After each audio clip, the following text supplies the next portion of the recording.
employed agents since we started, and I now have 80% of my salespeople as reps.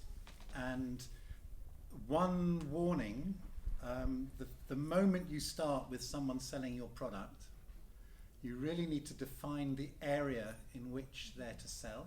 So define geographically the area. Isolate those accounts that maybe you're already trading with, or the ones that you believe are likely to be house accounts. So you say, these ones are my accounts, so if you go in to sort them out, they won't become your accounts, they'll still be mine, but there may be a deal, a separate deal to do with the house accounts. But I would always say that you need an agreement. You need a strong agreement, and the one place I would really spend a little bit of money, a couple of £100, is get a good agency contract. That agency contract, I think there's Richard Steels, who helps the GCA, yes, has some very good agency contracts. But without it, you'll find yourself being, in 10 years' time, when you want to make a change, or in 2 years' time when you want to make a change, they hold you.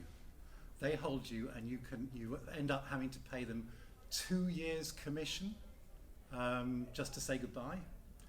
So if you're not careful, if you don't have a contract that itemizes how to behave and how you operate, then you'll find you're just automatically in a trap. You haven't had that trap, but I've had that trap, and I've been stung a couple of times. Yeah, no, I have too, and I would second what Paul said. I would always do a contract, and certainly, you can, Richard does a good job. As GCA members, he does give you a preferential price. But yeah, it's really and the secret ingredient is you need to call your agents sole agents, not exclusive agents. If they're a sole agent, it means that you or any of your employees can go and see those customers and have trade. If they're an exclusive agent, you can't even go into that customer and start trading directly. So this idea of a sole agent, talk about that with your lawyer. But that's the key to hanging on to bits that are your business and not theirs. But I know I put a little scary thing in there, but I promise you, do it at the beginning, you'll never have any trouble. How you start the relationship gives them a good idea of what you're about. And I would say, if I just relied on how many sales you do for me, and I get a bit disappointed, as in, I thought you were going to do X amount and you've only done half of it, can I complain? It gets difficult.